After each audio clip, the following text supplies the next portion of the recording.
Bonjour les élèves de 6e. Bonjour. Cher professeur Dr Ahmed Youssef, donc membre de l'Institut d'Égypte.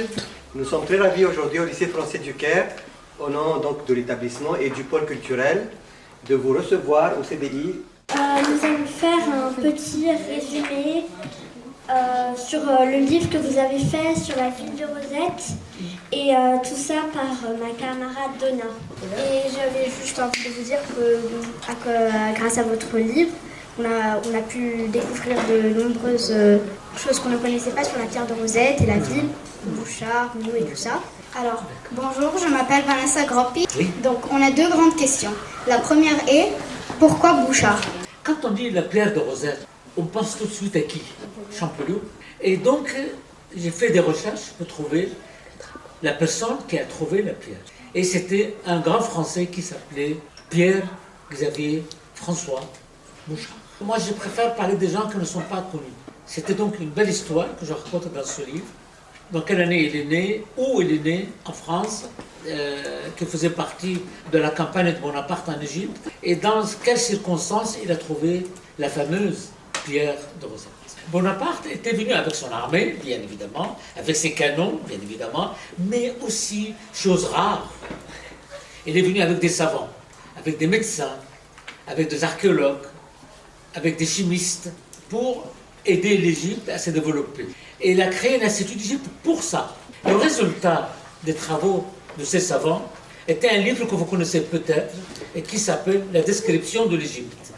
Mais Bouchard en est l'exemple par excellence. Il a découvert la pierre de Rosette, il a fait entrer l'égyptologie dans l'histoire, il a fait parler, il fait encore parler de l'Égypte grâce à l'égyptologie, le tourisme, etc. Mais personne ne parle de Bouchard. Heureusement qu'on parle de Champollion. Mon rôle était de donner un peu de lumière au nom de Bouchard. Parler de sa vie, de son expérience égyptienne, les circonstances dans lesquelles il a trouvé la pierre. Et après l'itinéraire de cette pierre-là de l'Égypte jusqu'au British Museum à Londres. Qui a accompagné la pierre dans le bateau et qu'est-ce que les personnes qui étaient dans le bateau faisaient? Donc Bouchard a trouvé la pierre de Rosette le 19 juillet 1799. Le commandant français de la place de Rosette, qui s'appelait le général Jacques Monod. Jacques Monod a ordonné à Bouchard d'amener la pierre jusqu'au Caire. Et donc, dans le bateau, il y avait plusieurs savants, il y avait bien sûr des soldats pour protéger le convoi. Bouchard a passé le temps, ils ont mis 8 jours de Rosette jusqu'au Caire dans le Nil, a passé le temps à transcrire les inscriptions sur la pierre, les écritures sur la pierre. En fait, Bouchard, avant de s'intéresser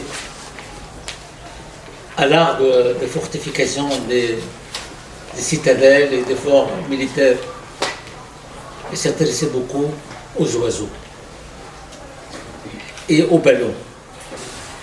Et le ballon qu'on venait d'inventer ressemblait beaucoup au drone d'aujourd'hui.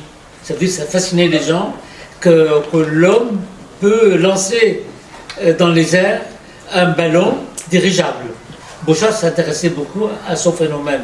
Il a travaillé là-dessus, il a fait des études là-dessus, dans une école près de Paris qui s'appelait l'école de Meudon. Et après, puisque dans le livre je parle de ce projet de l'Agence européenne de l'espace, de lancer une sonde qu'on a décidé à l'agence d'appeler la sonde Rosetta.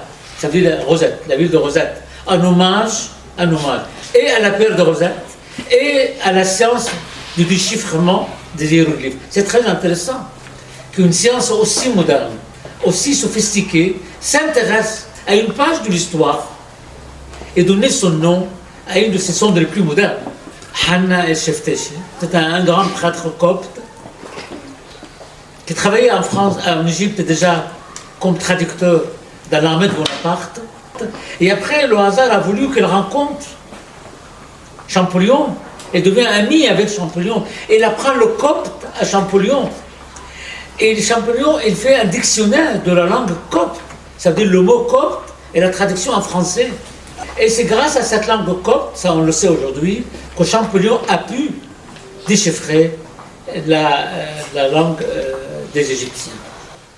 C'est parce que la pierre de Rosette, comme vous savez, elle est sur la surface de la pierre, il y a 3 langues. il y a en haut les hiéroglyphes, au milieu le démotique, la langue populaire des Égyptiens, et après, tout à fait en bas, le grec. Et la partie grecque, c'est la partie qui était découverte de la pierre, dans le sable. Et il a lu, parce qu'il apprenait le grec à l'école polytechnique à Paris.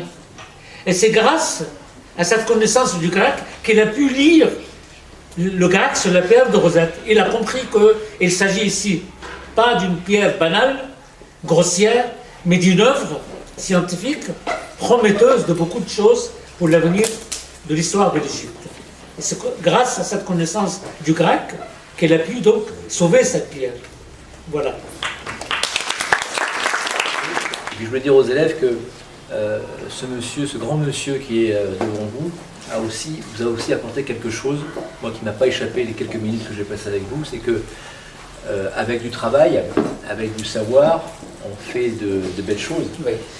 Mais avec de la passion, et vous êtes quelqu'un de passionné, on fait de grandes choses. Continuez à vous intéresser à l'égyptologie, parce que peut-être que parmi vous, il y aura de futurs historiens, et ça c'est tout ce que je vous souhaite. Merci beaucoup. Merci, monsieur.